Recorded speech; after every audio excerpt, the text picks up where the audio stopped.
2010년 4월 6일 부산의 아침은 비정상적으로 맑았다. 밤에 항구에서나 들리던 소문들이 햇빛 아래선 힘을 잃는 날, 부산 진구청 앞 도로는 출근길 차량과 사람들로 평범하게 흘렀다. 그 평범함이 덫이었다. 네온 대신 형광등 욕설 대신 민원 창구의 안내방송. 낮의 규칙이 가장 단단한 자리였다. 오전 9시 30분 무렵. 기록에 따르면 체포는 그 시간에 시작됐다. 그런데 시작은 더 작았다. 몇 분 전 누군가가 전화를 들었다. 수배자랑 닮았습니다. 이름도 확신도 없이 닮았다는 단어 하나. 하지만 이 도시에서 그 말은 확인이 아니라 경보다. 경찰은 즉시 움직였다. 달리지 않는다. 소리내지 않는다. 대신 길을 잘라먹는다. 차선 하나, 인도 한 줄, 출입구 하나씩. 빠져나갈 틈은 눈에 보이기 전에 사라진다. 구청 앞 검은 승용차 한 대. 창문은 올려져 있고 차 안 공기는 느슨했을지 모른다. 관공서 앞이면 안전하다고 믿기 쉽다. 낮이면 사람들 속이면 더더욱 그 믿음이 한 번의 실수였다. 한 번의 실수는 늘 거창하지 않다. 시트에 등을 기대는 각도 핸들을 놓는 손, 잠깐이면 된다는 마음. 그게 전부다. 이강환, 부산 칠성파를 오랫동안 이끌었다고 알려진 남자. 1970년대부터 2010년 무렵까지 그의 이름은 부산항의 비린내와 네온 룸살롱의 음악과 공사판의 먼지 사이를 떠돌았다. 항구를 잡으면 도시의 숨통을 잡는다는 말이 돌던 시대. 밤마다 돈과 사람의 길목이 항만으로 모였다. 수사와 구속, 재판과 출소가 여러 차례 반복됐다는 기록이 남아도 그는 늘 다음 밤을 맞이했다. 그래서 사람들은 속으로 말했다. 저 사람은 안 잡힌다고. 저건 전설이라고. 전설은 오래 버티는 자에게 붙는 딱지다. 그리고 딱지는 언젠가 떼어지기 위해 존재한다. 오전 9시 30분. 그 전설이 가장 평범한 자리에서 멈췄다. 경찰이 차 쪽으로 붙는다. 한 걸음, 또 한 걸음. 손은 허리에 가지 않는다. 먼저 목소리가 간다. 신분 확인, 현장 조회, 무전기 짧은 숨. 그 순간 차 안의 공기가 얇아진다. 그의 눈빛이 창밖을 훑는다. 도망칠 길을 찾는 눈빛이 아니다. 설마를 붙잡는 눈빛이다. 구청 앞인데 설마, 아침인데 설마, 사람들인데 설마. 하지만 원은 이미 완성돼 있었다. 한낮의 도로 위에서 수십 년의 밤은 아무 쓸모가 없었다. 주먹으로 지킨 영역도, 사람을 묶던 공포도 오늘은 번호표처럼 차례를 기다릴 뿐이었다. 차량은 움직이지 못하고 시선은 도망가지 못한다. 주변의 시선들이 몰려든다. 어떤 시선은 호기심, 어떤 시선은 오래된 분노, 어떤 시선은 단순한 확인이다. 진짜였네. 누군가의 속삭임이 바람처럼 스친다. 그 한마디가 차 안에 마지막 공기를 밀어낸다. 거대한 추격전은 없었다. 잠복조의 영화 같은 승부도 아니었다. 신고 한 통, 그리고 몇 분의 절차. 그게 끝이었다. 부산의 밤을 지배했다는 힘이 대낮의 질서 앞에서 이렇게 얇아질 수 있다는 사실이 더 무서웠다. 밤은 침묵을 사주지만 낮은 목격을 막지 못한다. 그 차이가 전설을 꺾었다. 그날 이후 사람들은 다른 이야기를 하기 시작한다. 잡힌 것만으로 끝이었나? 풀려났다는 말이 왜 따라붙었나? 법의 틈은 누구를 위해 벌어지나? 하지만 지금 이 순간만은 분명하다. 이강환을 무너뜨린 건 칼도 총도 아니었다. 전화기 너머의 한마디였다. 그렇다면 마지막 질문은 하나다. 진짜 권력은 어디에 있었나? 부산항의 밤이었나? 아니면 누구나 들 수 있는 전화기였나? 부산의 밤은 늘 같은 얼굴로 돌아오지만 2010년 4월 6일의 아침은 다른 표정을 남겼다. 기록에 따르면 이강환은 그날 오전 9시 30분 부산 진구청 앞에서 체포됐다. 그런데 사람들의 기억은 체포 장면보다 그 다음을 더 오래 붙잡는다. 그래서 끝난 거야. 정말 저렇게 끝이야. 전설은 늘 끝난 다음에 더 시끄러워진다. 칠성파라는 이름이 부산에서 어떤 무게였는지 굳이 설명을 길게 할 필요도 없다. 항구 도시의 특유의 속도, 돈이 빠르게 돌고 사람도 빠르게 바뀌고 소문은 더 빠르게 번진다. 1970년대 이후 부산항 주변은 짐이 오가고 인력과 하청과 현장이 줄처럼 이어졌다. 낮엔 컨테이너가 쌓이고 밤엔 술집 불빛이 쌓였다. 누군가는 합법의 서류로 먹고 살았고 누군가는 말과 기세로 먹고 살았다. 그 사이에서 조직은 자랐다. 누군가에게는 공포였고 누군가에게는 질서라는 이름의 그림자였다. 이강환이 오래 버텼다고 알려진 이유도 거기에 있었다. 주먹만으로는 오래 못 간다. 기록과 보도에 따르면 그 시절의 조직은 세를 넓히는 방식이 달랐다. 사람을 모으고 자리를 나누고 돈의 흐름을 읽고 무엇보다 말을 관리했다. 누가 누구 편인지, 어느 골목이 어느 쪽인지, 어느 술집이 어느 얼굴을 받아주는지, 그게 밤의 지도였다. 항구의 바람 속에서 만들어진 지도. 그리고 그 지도 위에서 이름이 굳어지면 사람들은 그것을 전설이라 부른다. 하지만 전설의 약점은 단 하나다. 너무 오래 버티면 스스로를 믿게 된다. 나를 아는 사람은 있어도 나를 건드릴 사람은 없다는 착각. 그 착각이 2010년 4월 6일에 깨졌다. 그리고 그 파편은 체포 순간보다 더 멀리 튀었다. 체포 이후의 시간은 오히려 더 차갑다. 철문 안으로 들어가면 소문은 두 갈래로 갈라진다. 하나는 과장된다. 역시 끝까지 버티다 잡혔다. 다른 하나는 희미해진다. 잡혔어도 금방 나온다. 부산의 밤은 늘 그렇게 말들을 섞어 마신다. 진실과 허풍, 공포와 기대. 그 섞인 말이 다시 골목으로 흘러가고 그 흘러간 말이 사람들의 행동을 바꾼다. 그리고 2019년 기록에 논란이 남는다. 잡고도 풀려났다는 식의 말이 따라붙었다는 점. 이 대목은 조심스럽지만 그래서 더 무섭다. 법은 정해져 있어도 현실은 늘 빈틈을 찾는다. 어떤 빈틈은 제도의 문제로 보이고 어떤 빈틈은 사람의 문제로 보인다. 그 빈틈이 사실이든 소문이든 결과는 같다. 시민들은 묻는다. 그럼 우리는 뭘 믿어야 하지? 법을 믿어야 하나? 소문을 믿어야 하나? 아니면 힘이 결국 이긴다는 체념을 다시 꺼내야 하나? 형님들, 여기서 한 번만 물어봅시다. 여러분은 어떻게 생각하십니까? 전설이 무너진 건 체포 때문이었나요? 아니면 체포 뒤에도 남아버린 틈 때문이었나요? 댓글로 형님들 생각 좀 남겨주십시오. 그리고 아직 끝이 아니다. 2023년 7월 그가 세상을 떠났다는 기록이 나온다. 사망 소식은 조용히 퍼지지 않는다. 특히 이름이 컸던 사람일수록 더 그렇다. 보도에 따르면 당국이 장례식장 인근 경계를 강화한 이유도 많은 인파가 모일 가능성 때문이었다. 전설은 죽어도 끝나지 않는다. 사람들은 마지막까지 확인하려 한다. 정말 끝났는지, 정말 그 이름이 사라졌는지. 장례식장은 늘 그런 장소다. 눈물과 체면의리라는 말과 두려움이 한 방에 섞인다. 그래서 질문이 다시 돌아온다. 항구의 밤을 장악한 힘은 왜 장례식장 앞에선 경계 강화라는 단어로 번역되는가? 밤의 권력이 낮의 질서 앞에 서면 결국 어떤 얼굴로 남는가? 다음 이야기에선 2019년의 틈이 어떤 공기였는지, 그리고 2023년 7월 장례를 둘러싼 긴장이 왜 그렇게까지 커졌는지, 그 속살을 더 가까이 들여다보겠다. 과연 전설은 죽어서 사라졌나? 아니면 더 위험한 형태로 남았나? 장례식장엔 늘 두 종류의 발자국이 남는다. 눈물의 발자국, 그리고 계산의 발자국. 2023년 7월 이강환이 사망했다는 기록이 나오자 부산의 공기는 다시 한번 바뀌었다. 바람은 여전히 항구 쪽에서 불어오는데 사람들의 시선은 장례식장으로 몰렸다. 보도에 따르면 당국은 혹시 모를 대규모 인파와 충돌 가능성을 우려해 경계를 강화했다. 한 사람의 죽음이 왜 치안이라는 단어를 불러오나?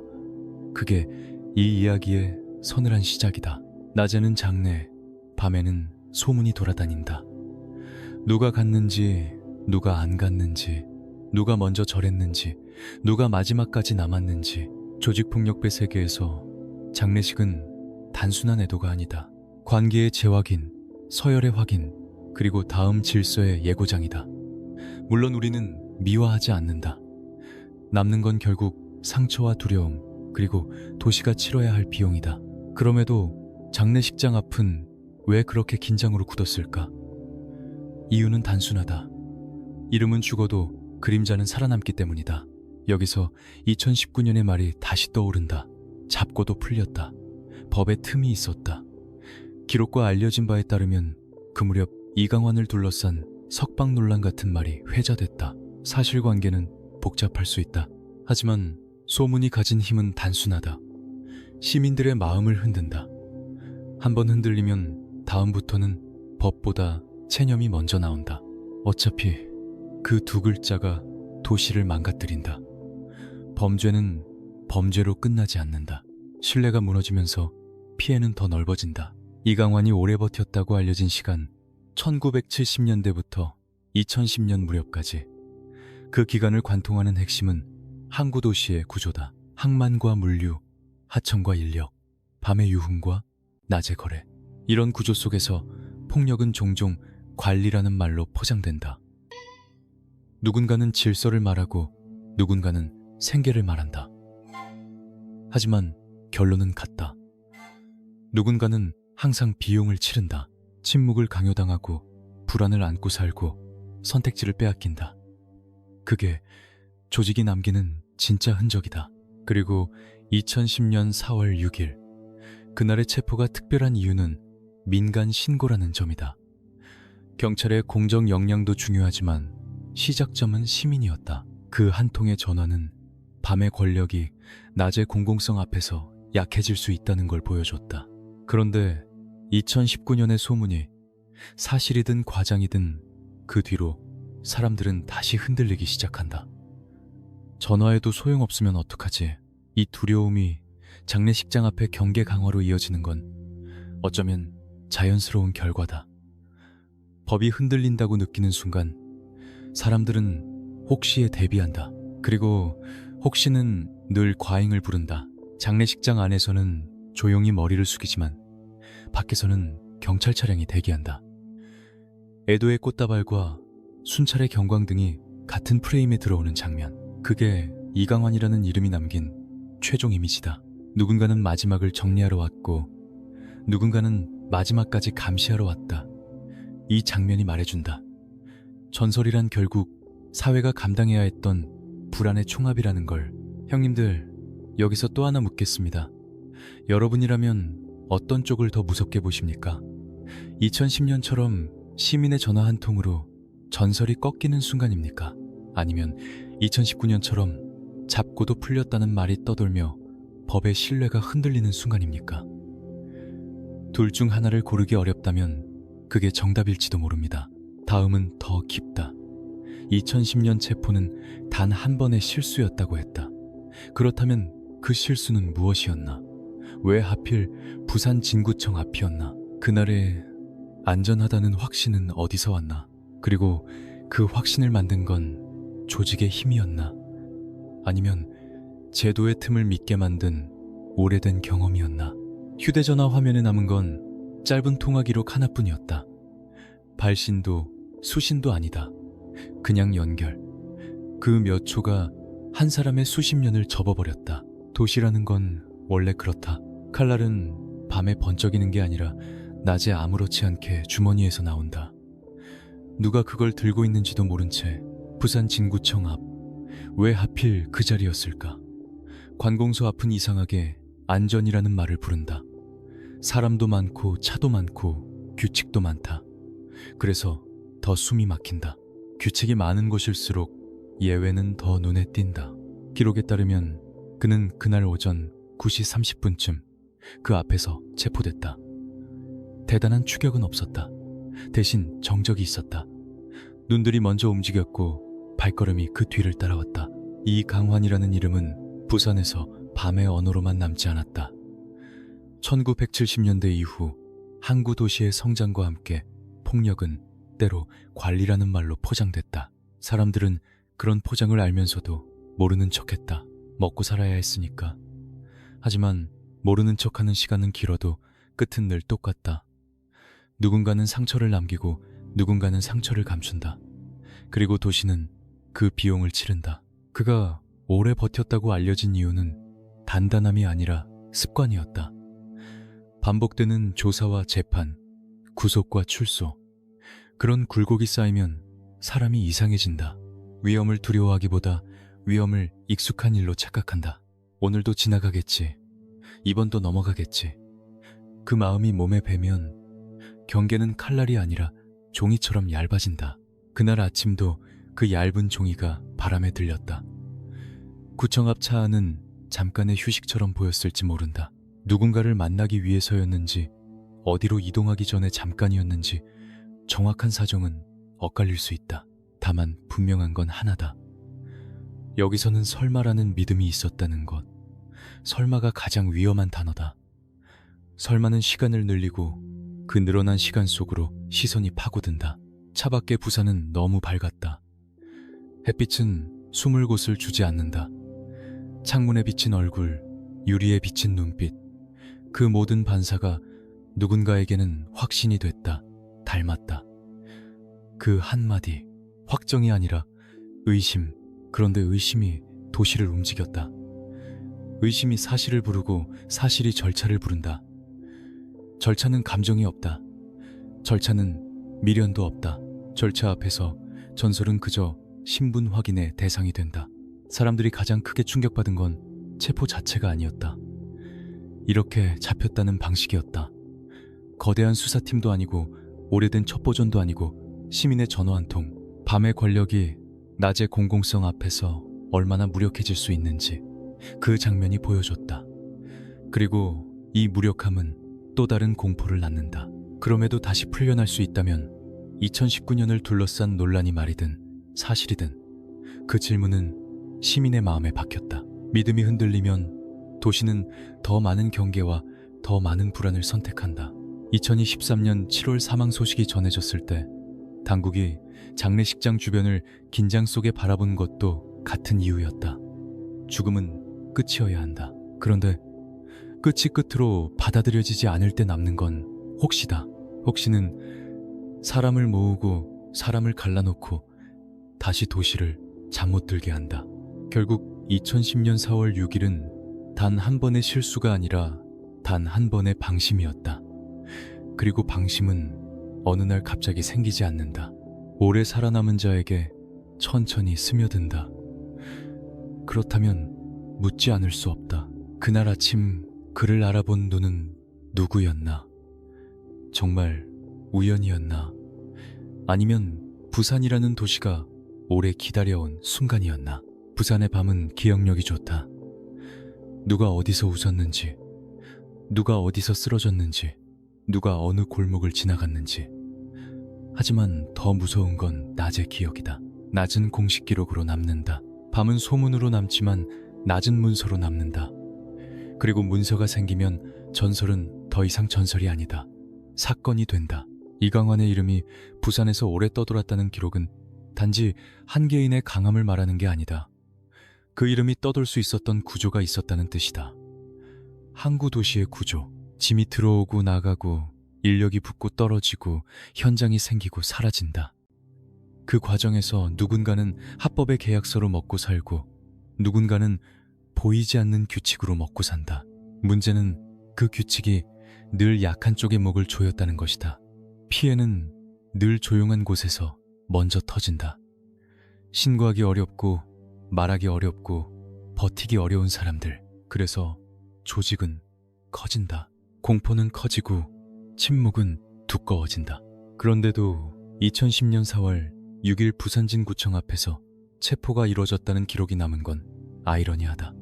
밤을 기반으로 한 힘이 낮의 한복판에서 멈췄다. 사람들은 그 장면을 보고 운이 다했다고 말한다. 하지만 운만으로 설명하면 너무 편하다. 그날의 체포는 운이 아니라 도시의 변화였다. 시민이 전화할 수 있는 도시, 경찰이 즉시 반응할 수 있는 도시, 그리고 무엇보다 대낮에 숨을 곳이 없는 도시. 여기서 중요한 건 한 번의 실수의 본질이다. 실수는 한순간에 터지지만 실수를 가능하게 만드는 건 누적이다. 오래 버텼다는 건 동시에 오래 방심할 수 있다는 뜻이다. 익숙해진다는 건 둔감해진다는 뜻이다. 그리고 둔감함은 위험을 못 느끼는 게 아니라 위험을 느껴도 이번엔 괜찮다고 자기 자신을 속이는 기술이다. 그 기술이 몸에 밴 사람은 결국 가장 평범한 순간에 미끄러진다. 부산 진구청 앞은 평범함의 상징이다. 관공서 민원 차량 출근. 그곳에서 수배자가 숨는다는 생각 자체가 오히려 역발상이었을 수도 있다. 너무 눈에 띄는 곳이라서 안 잡힐 거라는 계산. 하지만 그 계산은 시선을 과소평가한 순간 무너진다. 도시의 시선은 경찰만의 것이 아니다. 시민의 시선이 있다. 그 시선이 한 번 꽂히면 전설은 종이처럼 얇아진다. 그리고 이야기는 2019년으로 이어진다. 잡고도 풀렸다는 말이 남았다고 알려진 대목. 여기서 우리는 단정하지 않는다. 사실관계는 자료마다 다를 수 있고 법적 절차는 복잡할 수 있다. 하지만 중요한 건 시민이 느낀 감정이다. 그럼 우리는 뭘 믿어야 하지? 이 질문이 사회를 가장 빠르게 망가뜨린다. 신뢰가 무너지면 법은 종이가 되고 사람들은 다시 자기 방식의 안전을 찾는다. 더 큰 불안, 더 큰 긴장, 더 큰 충돌 가능성. 2023년 7월 장례를 둘러싼 경계 강화도 그 연장선에 있다. 혹시라는 단어가 현실을 움직인다. 형님들, 여기서 한 번만 더 묻겠습니다. 여러분은 어느 쪽이 더 무섭습니까? 전설이 전화 한 통으로 무너진 2010년의 장면입니까? 아니면 전설이 끝났는데도 다시 살아난다는 말이 떠도는 2019년의 공기입니까? 댓글로 남겨주시면 다음 파트에서 그 공기를 더 차갑게 파고들겠습니다. 다음은 법의 틈이라는 말이 어떻게 만들어지고 왜 사람들을 움직이는지, 그리고 그 틈을 믿는 순간 도시가 어떤 얼굴로 변하는지다. 이강환이라는 이름은 끝났는가? 아니면 다른 형태로 남았는가? 부산은 그 답을 알고 있을까? 법의 틈은 눈에 보이지 않는다. 그래서 더 무섭다. 사람들은 칼을 보면 피한다. 주먹을 보면 막는다. 그런데 틈은 피할 수도 막을 수도 없다. 어느 날 갑자기 문틈처럼 벌어져 있고 그 사이로 소문이 새어나온다. 2019년 이강환을 둘러싼 논란이 남았다고 알려진 이유가 딱 그거였다. 잡았는데 풀려났다. 이 말은 사실 여부를 떠나 한 번 퍼지는 순간부터 도시의 신뢰를 갉아먹는다. 신뢰가 갉아먹히면 남는 건 체념이다. 체념이 쌓이면 다시 밤이 강해진다. 그렇게 악순환이 돌아간다. 부산은 항구 도시다. 항구 도시는 늘 이동한다. 사람이 들어오고 나가고 돈이 들어오고 나가고 문제도 들어오고 나간다. 그래서 시민들은 누구보다 변화에 민감하다.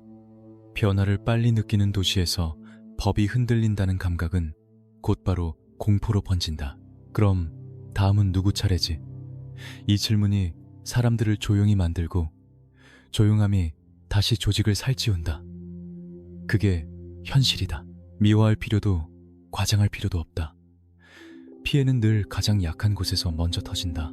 이강환이 1907, 10년대부터 2010년 무렵까지 오래 이끌었다고 알려진 시간. 그건 개인의 전설이라기보다 도시가 겪은 오래된 습관이다. 밤의 질서가 낮의 질서를 잠식하는 습관. 보호라는 말로 포장된 압박, 의리라는 말로 포장된 강요. 그리고 그 끝에서 남는 건 관계의 파탄과 두려움뿐이다. 그래서 2010년 4월 6일 체포가 더 상징적이었다. 한 시민의 신고로 시작된 체포. 그 장면은 낮이 아직 살아있다는 신호처럼 보였다. 그런데 2019년의 틈이라는 말이 돌아다니는 순간 그 신호는 다시 흔들린다. 사람들은 생각한다.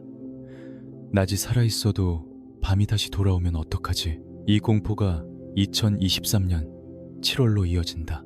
사망 소식이 전해졌을 때 보도에 따르면 장례식장 주변 치안이 강화됐다. 이유는 하나다. 대규모 인파, 혹시 모를 충돌, 혹시 모를 과시. 장례식은 끝이어야 한다. 하지만 조직의 세계에서 장례식은 종종 끝이 아니라 확인이 된다. 누가 왔는지, 누가 안 왔는지, 누가 먼저 절했는지, 누가 끝까지 남았는지 그 확인이 또 다른 긴장을 만든다. 여기서 우리는 놓치지 말아야 한다. 그 긴장의 피해자는 늘 시민이다. 장례식장의 긴장도 골목의 소문도 결국 평범한 사람들의 일상을 잠식한다. 오늘은 안전할까? 라는 질문을 매일 하게 만든다. 그게 폭력의 진짜 승리다. 사람이 스스로 위축되게 만드는 것. 그래서 이 이야기는 전설을 세우기 위한 게 아니다. 전설이 남긴 비용을 기록하기 위한 것이다. 그리고 다시 2010년으로 돌아가 보자. 부산 진구청 앞 체포는 한 번의 실수라고 했다. 그 실수는 단순히 위치 선정의 실수였을까? 아니면 더 깊은 감각의 실수였을까? 너무 오래 버티면 위험을 감지하는 신경이 무뎌진다. 오늘도 넘어간다는 자기 최면. 그 자기 최면이 깨지는 순간은 늘 예상 밖에서 온다. 대단한 수사관이 아니라, 대단한 내부 고발이 아니라 평범한 시민의 눈이다. 그게 가장 서늘하다. 형님들, 이제 다음 질문을 던져야 한다. 만약 2019년의 논란이 사실이든 아니든 왜 사람들은 그 말을 믿게 되었나? 왜 법의 틈이라는 단어가 그렇게 쉽게 입에 오르내리나? 그건 단지 한 사람의 이름 때문이 아니다. 그 틈을 믿게 만든 더 오래된 사건들과 경험들이 있었기 때문이다. 다음 파트에서는 그 믿게 되는 과정을 파헤치겠다. 부산이라는 도시가 왜 이런 소문에 쉽게 흔들리는지, 항구의 구조가 어떻게 불안을 키우는지, 그리고 그 불안이 다시 밤을 살리는지. 질문은 하나다. 법의 틈을 믿는 순간 우리는 무엇을 잃는가? 소문은 늘 사실보다 먼저 도착한다. 그리고 한번 도착하면 떠날 줄을 모른다. 2019년 이강환을 둘러싼 말이 돌았다. 잡았는데 풀려났다. 혹은 잡았지만 오래 안 갔다. 기록이 무엇을 말하든 사람들의 귀에는 이런 문장만 남는다. 왜냐? 이 문장은 누구의 경험과도 쉽게 붙기 때문이다. 원래 그렇지. 원래 저런 사람들은 그 순간 사실은 필요 없어진다. 체념이 모든 걸 대신한다. 부산은 체념이 빨리 퍼지는 도시가 아니다. 오히려 반대다. 부산은 반응이 빠른 도시다. 바람이 바뀌면 사람도 바뀐다. 그래서 불안이 퍼지는 속도도 빠르다. 항구 도시의 장점이 동시에 약점이 된다. 이동이 많고 외부의 자극이 많고 돈의 흐름이 빠르다. 빠른 흐름 속에서 신뢰는 자주 흔들린다. 흔들리는 순간 사람들은 더 강한 줄을 찾는다. 그 줄이 법이어야 하는데 법이 흔들린다고 느끼면 어디로 가나? 결국 밤으로 간다. 스스로 안전하다고 믿는 곳, 스스로 통제할 수 있다고 믿는 곳. 그게 폭력의 그림자가 다시 커지는 방식이다. 이강환의 이름이 오래 떠돌았다고 알려진 것도 같은 구조에서 이해된다. 1970년대부터 2010년 무렵까지 세대가 바뀌고 거리가 바뀌고 부산항의 풍경이 바뀌어도 조직이라는 단어는 사라지지 않았다. 그때마다 사람들은 생각한다. 없어진다더니 또 있네. 그런 반복이 쌓이면 도시는 점점 냉소적으로 변한다. 냉소는 저항을 죽인다. 저항이 죽으면 누군가는 다시 힘을 얻는다. 간단한 공식이다. 슬프게도 그런데 2010년 4월 6일 부산 진구청 앞 체포는 그 공식을 잠깐 멈춰 세웠다.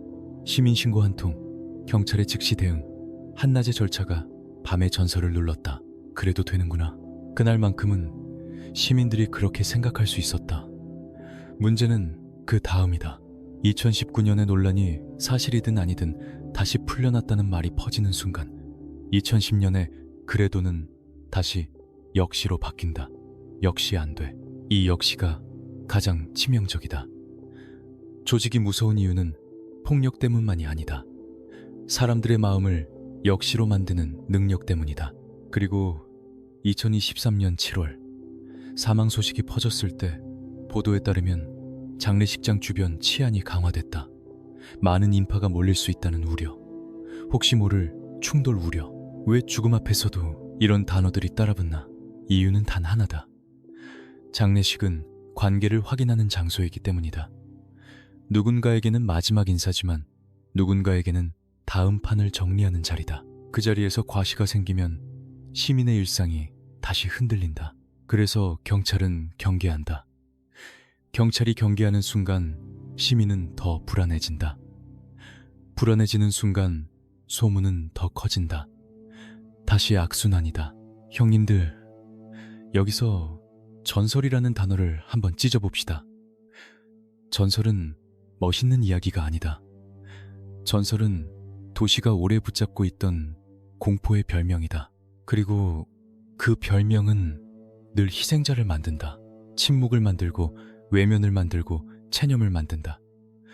결국 피해는 평범한 사람들이 감당한다. 그게 진짜 비극이다. 이제 다음 질문으로 넘어간다. 2010년의 체포가 시민의 시선에서 시작됐다면 2019년의 틈은 누구의 시선에서 시작됐나? 법의 절차가 왜 사람들의 마음에서 구멍으로 변했나? 그리고 그 구멍을 믿는 순간 우리는 무엇을 포기하게 되나? 다음 파트에선 구멍이 만들어지는 과정을 더 가까이 가져가겠다. 소문이 법을 이기는 순간 도시가 어떤 얼굴로 변하는지, 그리고 그 얼굴이 결국 누구를 가장 먼저 삼키는지 마지막으로 묻겠다. 이 도시는 언제부터 역시라고 말하기 시작했나? 부산에서 역시라는 말이 나오기 시작한 순간은 대개 한 사건이 아니라 수십 개의 작은 실망이 쌓인 뒤다. 큰 범죄보다 더 무서운 건 작은 체념이다. 신고해도 달라질 게 없어. 잡혀도 다시 나온대. 이 속삭임이 골목을 돌고 술집을 돌고 택시 안을 돈다. 그때부터 도시는 스스로를 지킨다는 명목으로 입을 닫는다. 입을 닫는 순간 밤은 다시 넓어진다. 2019년의 틈이라는 말이 그런 속삭임에 불을 붙였다고 알려졌다. 사실관계가 어떻게 정리되든 사람들은 느낌을 믿는다. 특히 폭력의 기억이 남아있는 도시일수록 그렇다. 항구의 바람은 차갑고 사람들의 표정도 차갑다. 부산은 버티는 도시다. 버틴다는 건 강하다는 뜻이지만 동시에 상처를 안고 산다는 뜻이다. 상처가 많으면 믿음은 쉽게 깨진다. 깨진 믿음은 다시 역시로 굳는다. 이강환의 이름이 그 역시에 자주 붙은 것도 이해된다. 1970년대 이후 오랜 기간 칠성파를 이끌었다고 알려진 시간 수사와 수감이 여러 번 반복됐다는 기록. 이런 요소들은 사람들에게 하나의 프레임을 준다. 저런 사람들은 프레임이 생기면 그 안에 모든 사건이 들어간다. 그리고 프레임 속에서는 복잡한 법 절차도 개인의 책임도 사회 구조도 한 문장으로 줄어든다. 원래 그래. 그 순간부터 토론은 끝나고 체념만 남는다. 하지만 2010년 4월 6일 부산진구청 앞 체포가 던진 메시지는 달랐다. 그날은 원래 그래가 아니라 그래도 된다가 잠깐 살아났다. 시민신고 한 통으로 시작된 체포. 그 장면은 시민의 공포를 행동으로 바꾸는 순간이었다. 행동이 생기면 사회는 숨을 쉰다. 숨을 쉬면 밤의 공포는 조금 줄어든다. 그래서 그 체포는 단순한 검거가 아니라 도시가 잠깐이나마 자신을 되찾는 장면처럼 보였다. 그런데 틈이라는 말이 돌아다니면 그 숨이 다시 막힌다. 사람들은 다시 묻는다. 그래도 되긴 하는데 결국은 무엇인가? 결국은 다시 밤이 이긴다는 결론. 이 결론이 굳어지면 시민들은 더 이상 전화기를 들지 않는다. 들더라도 망설인다. 망설이는 동안 누군가는 다시 시간을 번다. 그렇게 구조는 다시 원상복구된다. 이게 틈의 진짜 위험이다. 법의 조항이 아니라 마음의 조항이 깨지는 것. 그리고 2023년 7월의 장례. 보도에 따르면 당국이 경계를 강화한 이유는 단순한 의전이 아니었다. 많은 인파가 몰릴 수 있고 혹시 모를 충돌이 있을 수 있다는 우려. 이 장면은 전설의 최후라기보다 도시가 여전히 불안을 안고 있다는 증거다. 한 사람의 죽음이 왜 시민의 일상과 치안의 긴장을 동시에 건드리나? 그만큼 이름이 남긴 그림자가 길었다는 뜻이다. 형님들, 여기서 한 가지 더 분명히 해야 합니다. 이런 이야기를 다룰 때 우리가 놓치면 안 되는 건 피해입니다. 조직이 남긴 건 멋이 아니라 비용입니다.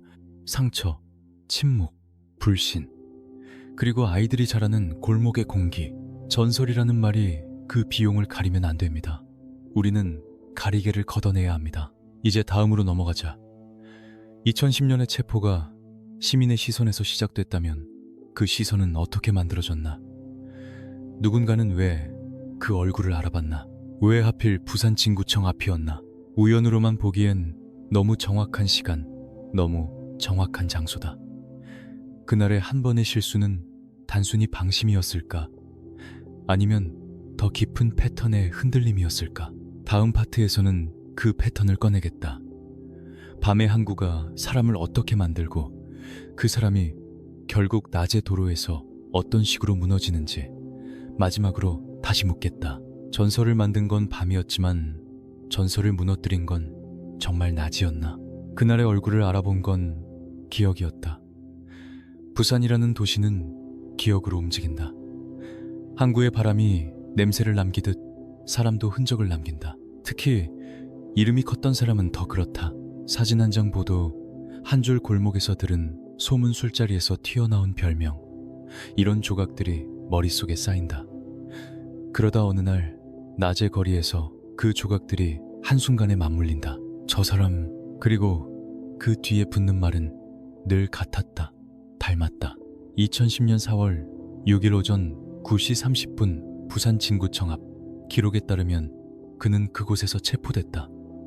그런데 우리가 진짜로 봐야 할 건 그 9시 30분이다.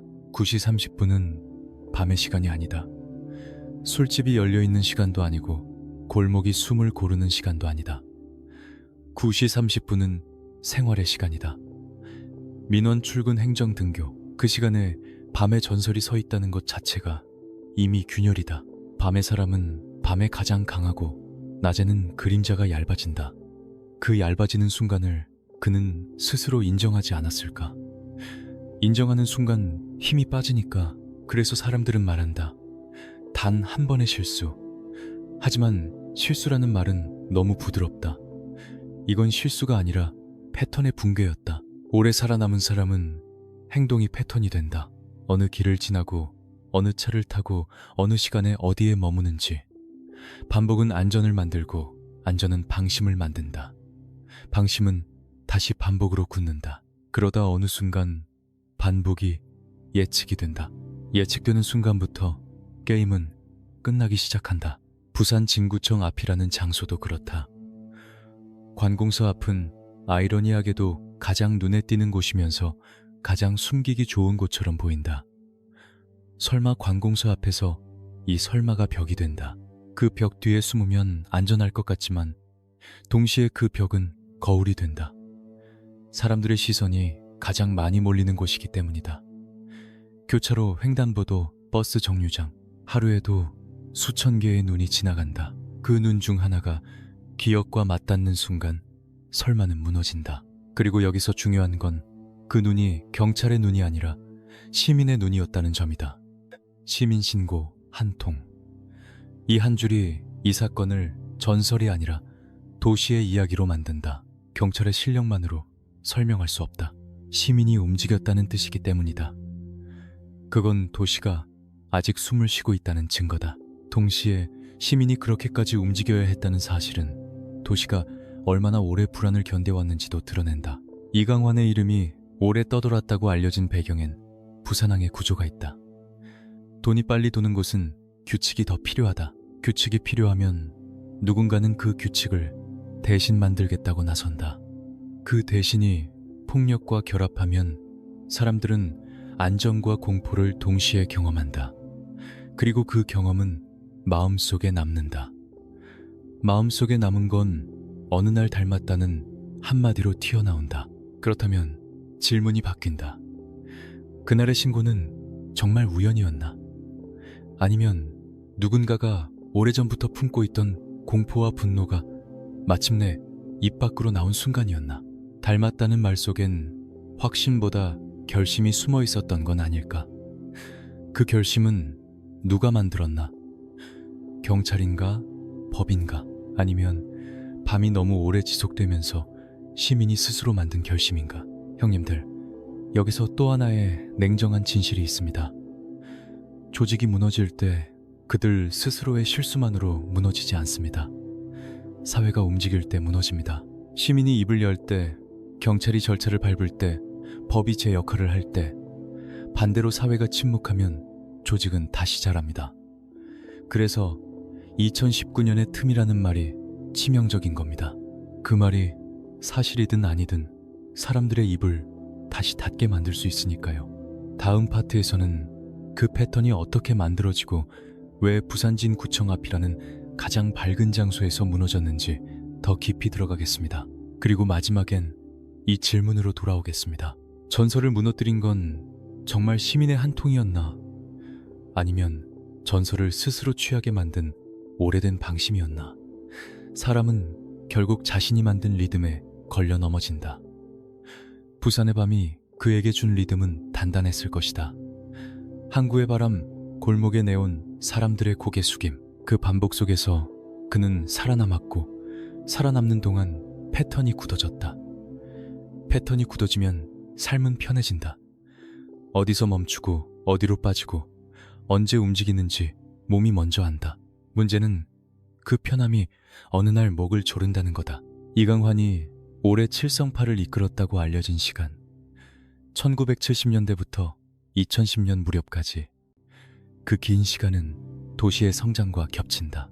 부산항은 커졌고 도로는 넓어졌고 밤의 유흥도 커졌다. 도시가 커질수록 돈의 흐름은 더 복잡해진다. 복잡해지면 관리가 필요해진다.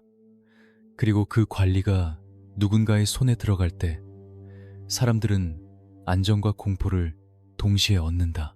안정은 오늘은 무사하다라는 착각을 주고, 공포는 내일도 무사하려면 입 닫아라를 강요한다. 그 두 가지가 함께 굳어지면 전설 같은 이름이 만들어진다. 하지만 전설의 재료는 늘 같은 거였다. 반복, 침묵, 그리고 방심. 2010년 4월 6일 오전 9시 30분 부산 진구청 앞 체포. 이 장면을 단순히 실수라고 부르는 건 너무 가볍다. 이건 패턴이 드러난 순간이다. 밤에만 살아야 할 리듬이 낮의 한복판까지 흘러나온 순간, 구청 앞은 법의 얼굴이 서 있는 장소다. 법이 인간의 얼굴을 가장 많이 마주치는 곳이기도 하다. 민원인, 공무원, 택배기사, 노점상, 학생, 노인, 그 수많은 얼굴들 사이에서 한 얼굴이 기억과 맞닿았다. 그리고 그 기억이 전화를 들게 했다. 닮았다. 이 말이 결정적이었던 이유는 그 말이 모두의 불안을 한 번에 꺼내기 때문이다. 혹시 그 사람, 혹시 이번엔 시민의 심장이 먼저 뛰고 그 다음 경찰의 절차가 따라온다. 절차는 감정이 없다. 감정이 없어서 더 단단하다. 그래서 전설은 절차 앞에서 갑자기 작아진다. 이름이 아니라 주민등록번호가 되고, 소문이 아니라 조의 결과가 된다.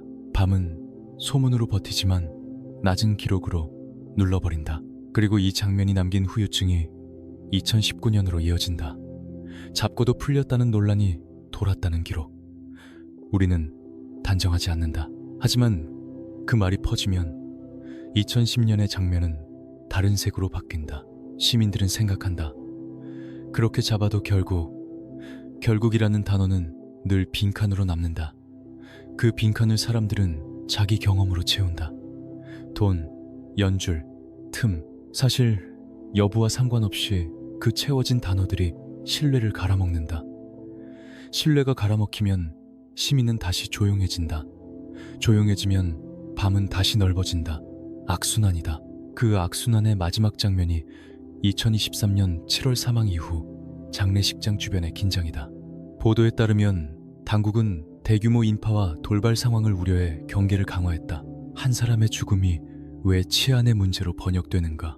그건 그 이름이 남긴 건 추억이 아니라 불안이었기 때문이다. 불안은 죽음으로 사라지지 않는다. 불안은 관계 속에 남고, 소문 속에 남고, 도시의 표정 속에 남는다. 형님들, 여기서 냉정하게 정리합시다. 전설이란 결국 사회가 오래 방치한 공포의 다른 이름입니다. 그리고 방치된 공포는 언젠가 대가를 치르게 만듭니다. 그 대가를 치르는 건 늘 평범한 시민입니다. 이제 다음 파트에서 결정적인 질문을 붙잡겠다. 부산진구청 앞 그 한 번의 방심은 단순히 자리가 잘못됐다는 수준이 아니었다. 그건 그가 스스로 믿어버린 안전의 공식이 깨진 순간이었다. 그 공식은 어떻게 만들어졌나? 누가 그 공식을 강화했나? 그리고 그 공식이 깨진 뒤 왜 틈이라는 말이 더 크게 울렸나? 다음은 그 공식을 해부한다. 전설이 믿었던 안전, 그리고 도시가 잃어버린 신뢰. 그 둘 중 먼저 무너진 건 무엇이었나? 안전의 공식이라는 건 원래 공포에서 태어난다. 처음에는 살아남기 위해 만든다. 어디로 가면 덜 보이는지, 누구를 만나면 일이 풀리는지, 어떤 시간대가 덜 위험한지, 그런 선택이 쌓이면 공식이 된다. 그리고 공식은 사람을 살리기도 하지만 결국 사람을 죽인다. 마음부터 이강환이 오래 버텼다고 알려진 시간 동안 그는 수없이 넘어가 본 경험을 가졌을 것이다. 수사가 붙고 소문이 돌고 불안이 차오르고, 그래도 시간이 지나면 다시 밤이 돌아온다. 이 반복이 사람을 착각하게 만든다. 결국은 지나간다. 이 한 문장이 안전의 공식이 된다. 문제는 그 공식이 조건을 잊게 만든다는 거다. 지나갔던 건 그가 강해서가 아니라 사회가 침묵했기 때문일 수도 있다. 경찰이 부족했기 때문일 수도 있고, 피해자가 말을 못했기 때문일 수도 있다. 하지만 반복되는 성공 경험은 그런 조건을 지워버린다. 남는 건 자기 확신뿐이다. 부산진구청 앞, 그날의 선택도 그 확신에서 나왔을 가능성이 크다. 관공서 앞이라는 역설적 안전. 사람 많으니 섞이면 된다. 낮으니 눈에 덜 띈다. 규칙 많은 곳이니 오히려 설마가 방패가 된다. 이런 계산은 머리로 하는 게 아니라 몸이 한다. 몸이 해버리면 멈추기 어렵다. 그래서 공식은 무섭다. 하지만 2010년 4월 6일 오전 9시 30분 그 공식은 멈췄다. 멈춘 이유는 하나다. 변수. 공식은 변수를 싫어한다. 변수가 생기면 공식은 무너진다. 그날의 변수는 시민의 시선이었다. 닮았다. 이 말이 변수였다. 그 변수는 즉시 절차를 불렀고, 절차는 감정 없이 원을 만들었다. 원이 완성되면 공식은 쓸모가 없다. 공식이 말해주는 탈출로는 이미 닫혀있다. 그렇게 체포가 상징이 됐다. 시민들은 잠깐 기대했다. 이제 정말 끝나는 건가? 그런데 시간이 흐르면서 2019년의 말이 떠돈다. 잡고도 풀렸다. 다시 변수다. 이번엔 시민에게 불리한 변수, 신뢰를 흔드는 변수. 사실 여부가 어떻든 이 변수는 사람들의 마음을 바꿔놓는다. 신고하려던 손이 멈춘다. 증언하려던 입이 닫힌다. 눈이 바닥으로 떨어진다. 이 순간 밤은 다시 숨을 쉰다. 법이 할 일을 못한다는 게 아니라 사람들이 법이 할 일을 믿지 않게 되는 것이다. 그 차이가 치명적이다. 부산이라는 도시는 그 차이를 몸으로 느낀다. 항구는 오늘도 바쁘고, 도로는 오늘도 막히고, 사람들은 오늘도 일하러 간다. 그런데 마음 한구석엔 질문이 남는다. 내가 움직여도 바뀔까? 이 질문이 아니로 굳는 순간 조직은 다시 자란다. 총칼이 아니라 회색지대에서 두려움과 체념으로.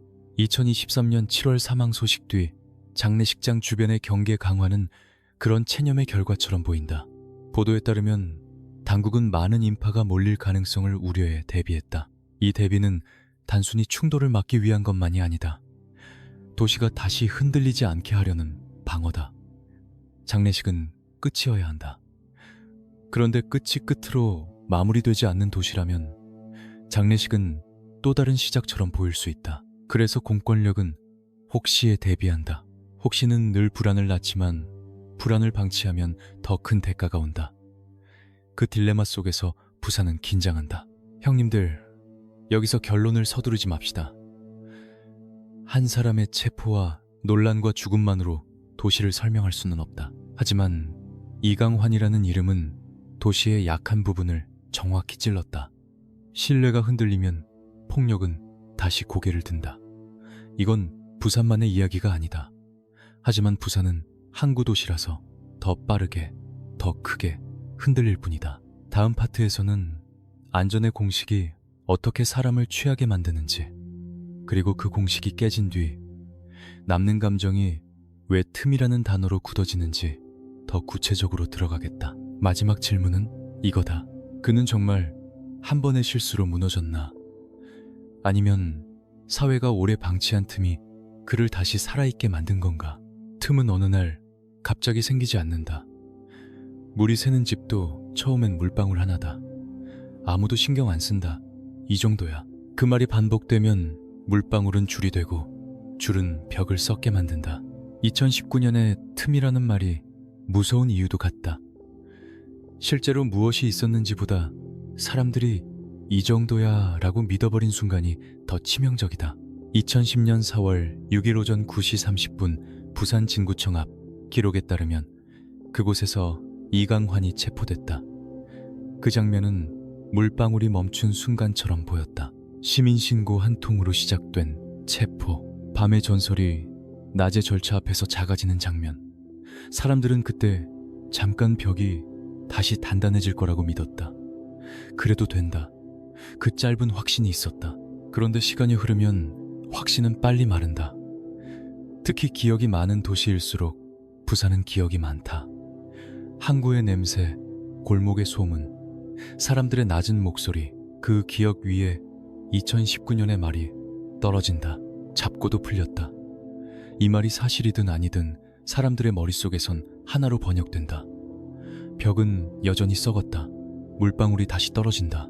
그리고 그때부터는 작은 틈이 아니라 큰 균열이 된다. 균열이 커지면 어떤 일이 일어나나 가장 먼저 변하는 건 시민의 태도다. 신고를 망설인다. 증언을 피한다. 모른 척한다. 이건 비겁함이 아니다. 생존의 계산이다. 내가 나서서 뭐가 달라져? 괜히 찍히면 어떡해? 이런 계산이 일상을 지배하면 공공의 공간은 줄어든다. 공공의 공간이 줄어들면 회색지대가 넓어진다. 회색지대가 넓어지면 폭력은 다시 숨을 쉰다. 총칼보다 무서운 건 이 과정이다. 이 과정은 조용히 진행되고 조용히 사람을 고립시킨다. 이강환이라는 이름은 그 과정의 한복판에 있었다.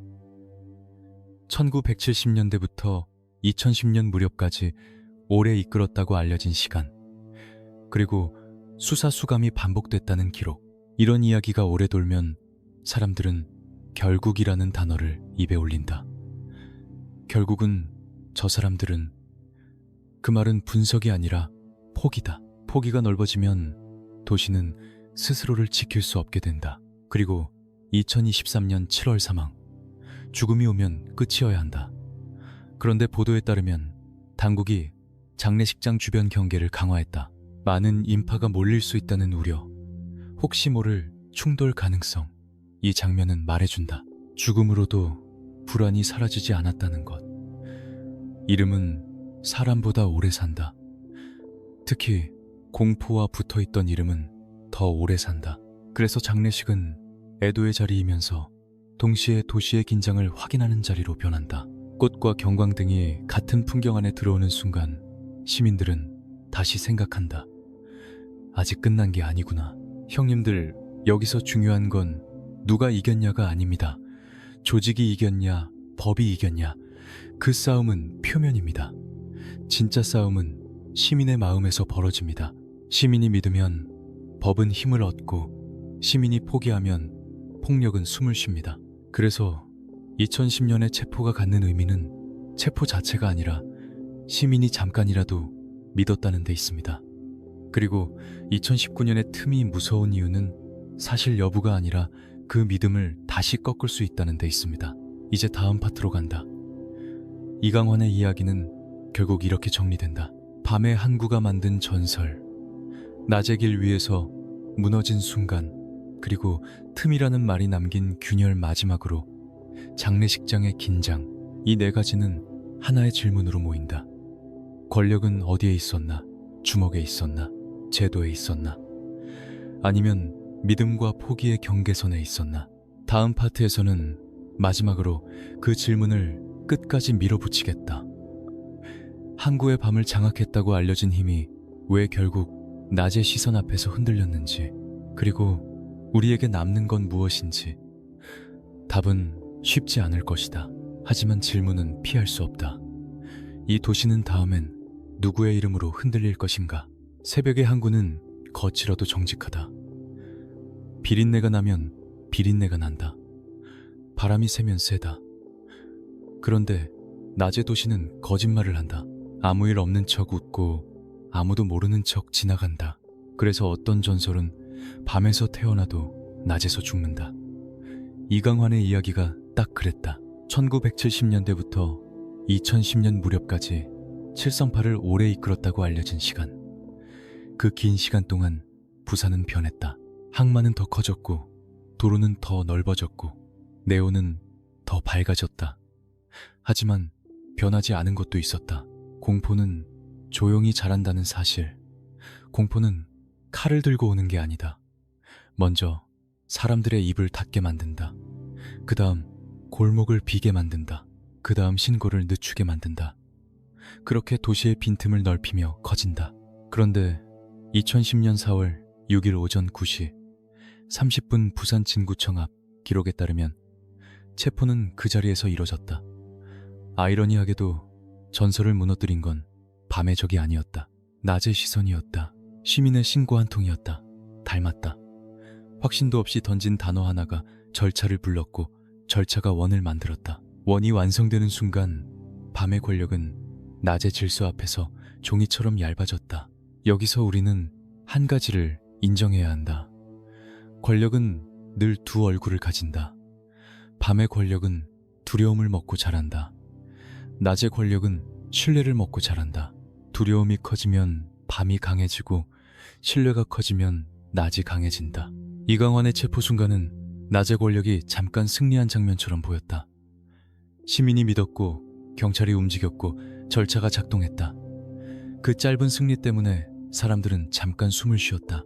하지만 2019년 잡고도 풀렸다는 말이 돌았다고 알려진 그 논란은 그 숨을 다시 막았다.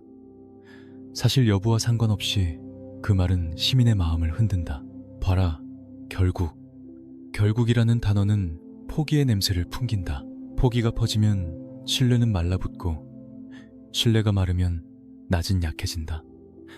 낮이 약해지면 밤은 다시 넓어진다. 결국 조직의 힘은 주먹만이 아니라 사람들의 마음을 역시로 만드는 데서 나온다. 이게 제일 무섭다. 그리고 2023년 7월 사망. 죽음은 마침표여야 한다.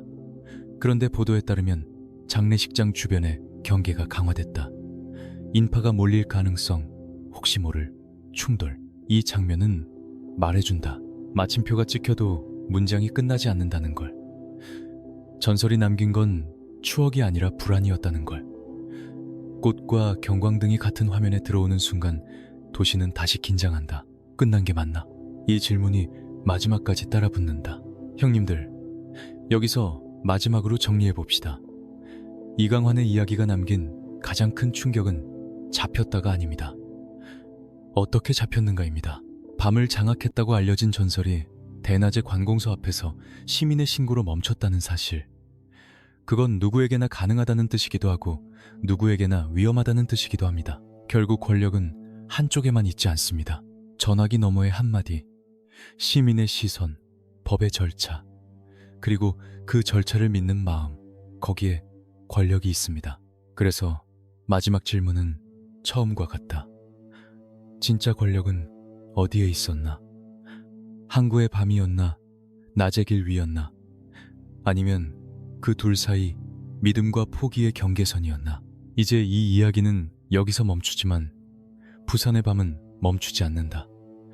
그리고 낮의 도시는 다시 아무 일 없는 척 움직일 것이다. 문제는 그 아무 일 없는 척 속에 또 다른 이름이 숨을 고를지도 모른다는 거다. 다음번엔 누가 어디서 어떤 한마디로 무너지게 될까? 부산은 끝을 싫어한다. 끝이 나면 그 다음을 생각해야 하니까. 그래서 사람들은 늘 마지막 장면을 흐리게 만든다. 그냥 잡혔대. 그냥 죽었대.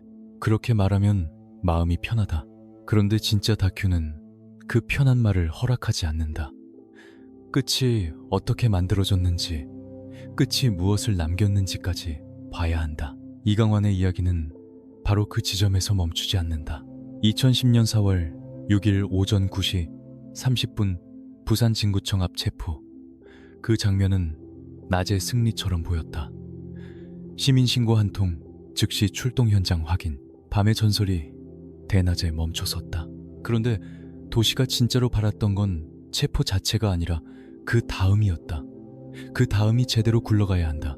그래야 2010년의 그 장면이 의미가 된다. 의미가 없으면 시민은 다시 입을 닫는다. 입을 닫으면 밤은 다시 넓어진다. 그래서 그 다음은 항상 더 중요하다. 그리고 2019년 기록에 남은 논란은 바로 그 다음을 흔들었다. 잡고도 풀렸다. 법의 틈. 이 말은 사실 여부를 떠나 시민의 마음속에 하나의 그림을 그린다. 낮도 완벽하지 않다. 낮이 완벽하지 않다는 건 당연한 사실이다. 하지만 그 사실이 아무것도 믿을 수 없다로 번역되는 순간 사회는 위험해진다. 믿을 수 없으면 사람들은 무엇을 믿나?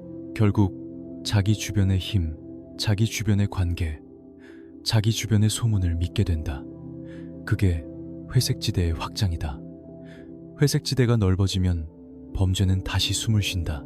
그래서 2019년의 논란은 단순한 한 사건이 아니라 도시의 심리에 난 금이었다. 그 금이 커지면 마지막엔 대비가 남는다. 2023년 7월 사망 소식. 보도에 따르면 당국은 장례를 둘러싸고 경계를 강화했다. 이유는 인파가 몰릴 가능성, 혹시 모를 충돌 가능성. 장례식은 원래 애도의 자리다.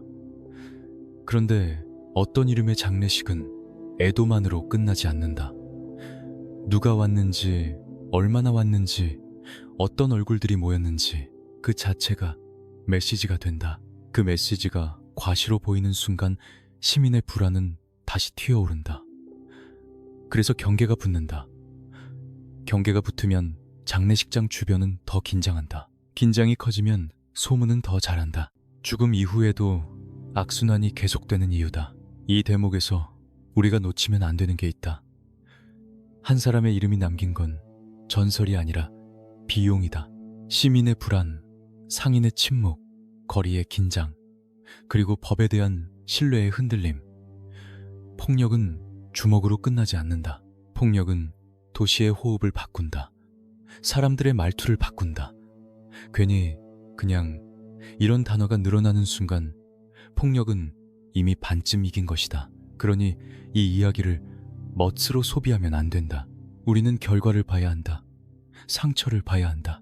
형님들, 여기서 마지막 CTA 한 번만 더 하겠습니다. 여러분이 사는 동네에도 원래 그래 라는 말이 있습니까? 그 말이 얼마나 위험한지 댓글로 경험을 남겨주시면 좋겠습니다. 이름은 필요 없습니다. 분위기만 남겨주십시오. 그게 다음 이야기를 만드는 재료가 됩니다. 이제 결론으로 간다. 이강환이 무너진 건 단 한 번의 실수였다고 했다. 하지만 그 실수는 단지 개인의 방심이 아니라 사회가 만들어낸 틈과도 연결되어 있었다. 2010년의 체포는 시민의 믿음이 만든 장면이었다. 2019년의 논란은 그 믿음을 흔든 말이었다. 2023년의 경계 강화는 그 흔들림이 남긴 불안의 그림자였다. 이렇게 보면 권력은 밤에만 있지 않았다. 낮에도 있었다. 그리고 그 권력의 핵심은 믿음이었다. 마지막 질문만 남는다. 다음번엔 누가 어디서 어떤 닮았다 한마디로 무너지게 될까? 그리고 우리는 그때도 원래 그래 라고 말하며 지나칠까? 아니면 이번엔 끝까지 지켜볼까? 부산의 밤은 늘 다음 이야기를 준비한다. 사람들은 그걸 전설이라고 부르지만 실은 전설이 아니라 반복이다. 반복되는 공포, 반복되는 침묵, 반복되는 체념. 이강환의 이야기가 끝나며 남긴 것도 결국 그 반복의 흔적이었다. 멋도 낭만도 아니다. 남는 건 도시의 표정이다. 더 빨라진 걸음, 더 낮아진 목소리, 더 짧아진 시선. 2010년 4월 6일 오전 9시 30분 부산 진구청 앞 체포. 그 장면은 누군가에게는 통쾌함이었고 누군가에게는 안도의 숨이었다. 시민신고 한 통이 시작이 됐다는 점은 특히 그랬다. 그래도 된다. 그날은 잠깐이나마 그렇게 말할 수 있었다. 그런데 이 도시는 알고 있다. 진짜 승부는 그 다음에 있다는 걸. 절차가 끝까지 가야 한다. 신뢰가 끝까지 이어져야 한다. 그렇지 않으면 체포는 한 장면으로만 남고 밤은 다시 넓어진다. 2019년의 논란은 그 다음을 흔드는 말이었다. 잡고도 풀렸다. 그 말이 사실이든 아니든 시민의 마음속에서 신뢰는 금이 간다. 금이 가면 사람들은 다시 계산한다. 내가 나서면 뭐가 달라지지? 이 계산이 늘어나면 결국 아무도 나서지 않게 된다. 그리고 아무도 나서지 않는 도시에서 폭력은 다시 숨을 쉰다.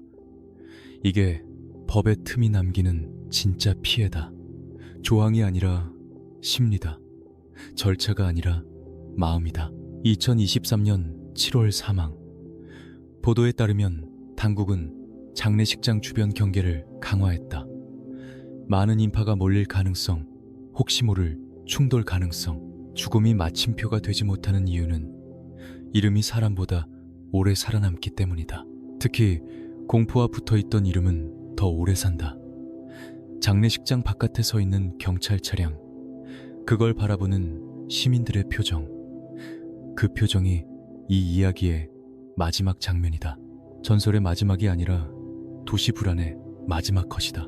그래서 결론은 화려하지 않다. 이강환이 남긴 것은 항구를 장악한 밤이라는 수식이 아니다. 그가 남긴 건 밤과 낮 사이에 생긴 균열이다. 밤이 권력을 먹는 방식, 낮이 신뢰를 잃는 방식, 그리고 그 사이에서 시민이 얼마나 쉽게 고립되는지. 그 고립이 쌓이면 도시는 스스로를 지킬 힘을 잃는다. 그게 가장 잔인하다.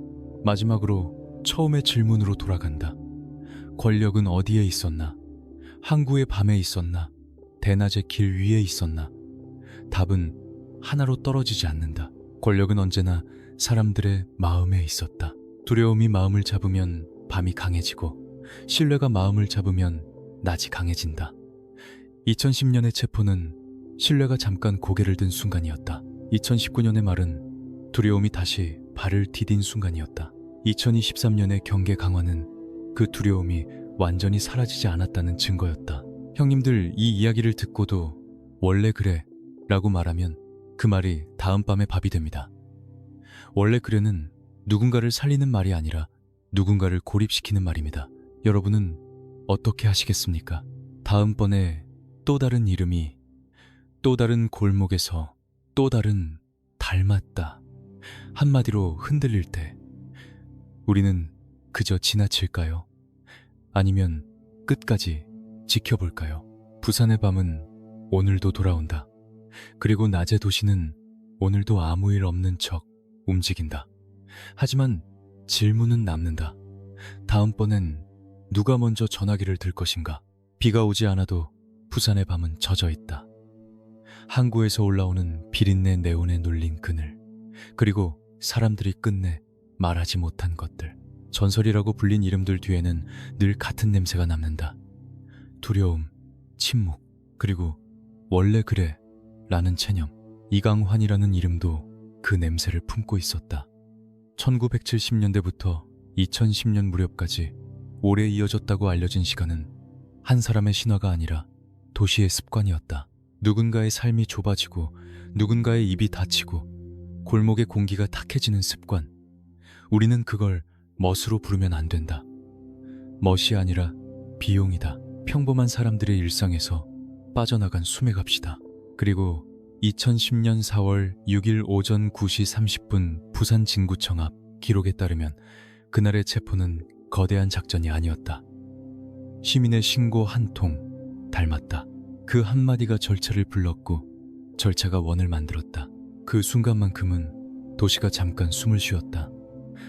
밤이 아니라 낮이, 주먹이 아니라 규칙이 소문이 아니라 기록이 한 사람을 눌렀다. 사람들은 그 장면에서 작은 희망을 봤을지도 모른다. 그래도 된다고, 움직이면 된다고. 하지만 희망은 쉽게 마른다. 2019년을 둘러싼 논란이 남았다고 알려진 이유도 그 때문이다. 잡고도 풀렸다. 사실이든 아니든 그 말은 신뢰의 벽에 금을 낸다. 금이 가면 사람은 조용해진다. 조용해지면 다시 밤이 커진다. 이 반복이 도시를 늙게 만든다. 늙은 도시는 표정이 없다. 표정이 없으니 공포도 티가 안 난다. 그래서 더 위험하다. 그리고 2023년 7월 사망 소식. 보도에 따르면 장례식장 주변의 경계가 강화됐다. 죽음이 끝인데도 끝처럼 느껴지지 않는 순간, 그게 바로 사회가 치르는 마지막 청구서다. 누군가는 애도하러 가고, 누군가는 과실을 걱정하고, 누군가는 충돌을 막으려 서 있다. 꽃다발과 경광등이 같은 풍경에 묶일 때 전설이라는 단어는 완전히 무너진다. 남는 건 불안뿐이다. 그래서 결론은 단순하다. 이 이야기는 밤을 장악한 남자의 기록이 아니다. 낮의 시선 앞에서 무너진 권력의 기록이다. 권력은 항구의 어둠에만 있지 않았다. 권력은 결국 사람들의 마음에 있었다. 두려움이 마음을 잡으면 밤이 강해지고, 신뢰가 마음을 잡으면 낮이 강해진다. 그리고 그 신뢰는 거창한 구호가 아니라 아주 작은 행동에서 시작된다. 말 한마디, 신고 한 통, 끝까지 지켜보겠다는 눈빛. 우리는 여기서 누군가를 올려 세우지 않는다. 남기는 건 경고다. 폭력은 멀리 있지 않다. 폭력은 사람들의 입을 먼저 닫게 만들고 그 다음 도시를 어둡게 만든다. 그러니 전설을 소비하기 전에 그 전설이 남긴 상처를 먼저 봐야 한다. 그 상처가 다시 반복되지 않게 하는 게 이 기록의 이유다. 부산의 밤은 오늘도 돌아오겠지만 오늘의 부산은 어제와 달라질 수 있다. 원래 그래가 아니라 그래도 된다는 말이 살아있는 도시라면 전화기 너머의 한마디가 전설을 눕혔던 것처럼 전화기 너머의 한마디가 다음 공포를 막을 수도 있다. 결국 남는 질문도 하나로 정리된다. 권력은 어디에 있었나? 항구의 밤이었나? 낮의 길 위였나? 답은 이거다. 권력은 우리가 포기할 때 밤으로 가고, 우리가 믿을 때 낮으로 온다. 그리고 그 선택은 지금 이 순간에도 조용히 진행되고 있다.